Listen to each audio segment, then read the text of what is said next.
The Lies of Lilith. Part 2. She no longer hides in the shadows. She glows from screens, not as a demon, not even by name, but as influence, algorithm, and cultural trend. Lilith speaks through the curated chaos of social media.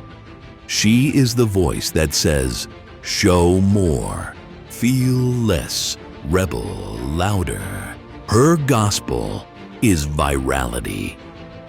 Her altar is the self. And her evangelists? Influencers selling rebellion, masked as empowerment. The algorithm favors her platforms, praise her, and churches ignore her. This is not folklore. This is digital warfare.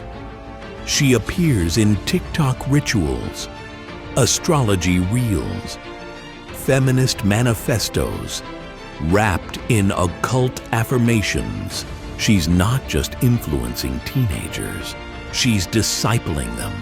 She whispers not with words, but with wounds, echoing through trauma, rejection, and desire. She distorts the mirror of identity.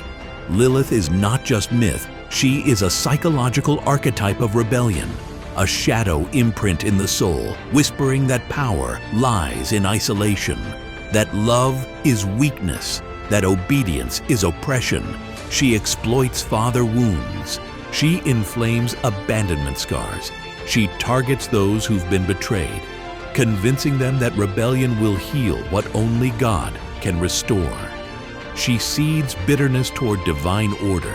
She manipulates feminism into spiritual ferocity.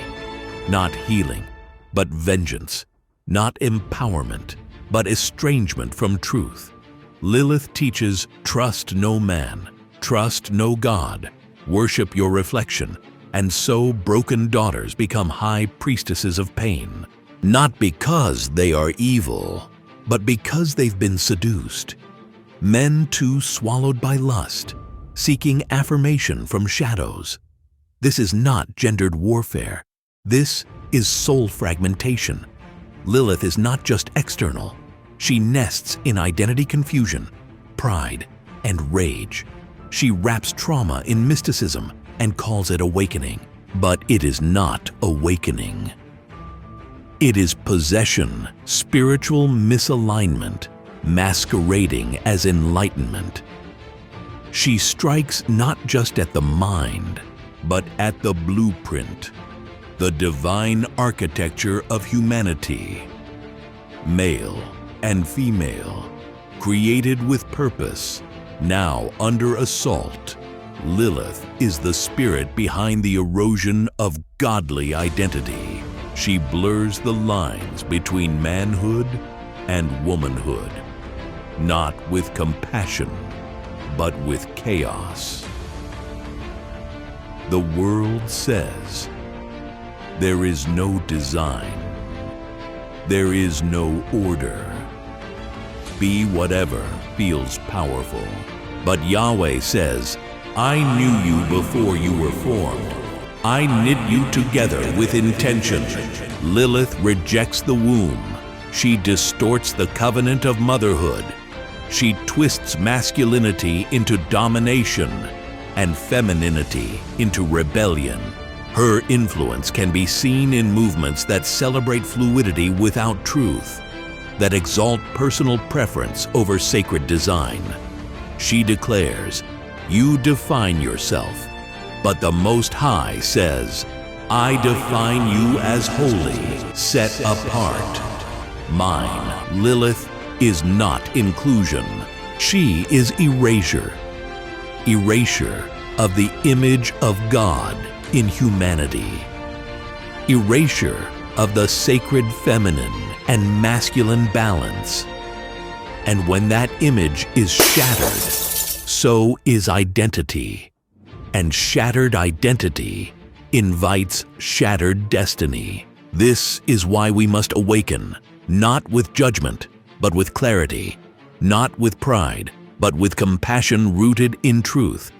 Lilith has invaded the school curriculum, the music charts, and even some pulpits.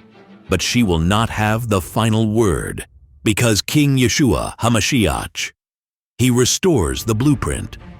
He reclaims identity.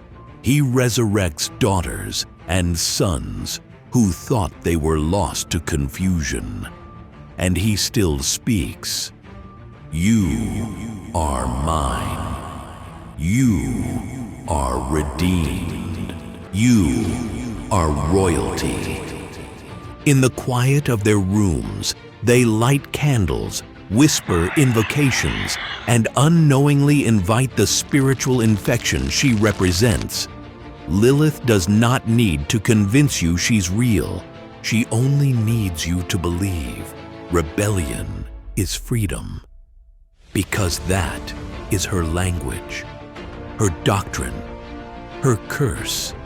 To those seduced by her symbols, to those enchanted by her story, to those who wear her name and call it strength. This is not your inheritance. You were not made for rebellion. You were not crafted for exile. You were fashioned for royalty. Yahweh is not your enemy. He is your father. Lilith's power is counterfeit. Her path leads only to brokenness, isolation, and spiritual bondage. She offers love, but demands identity. She offers power, but denies peace.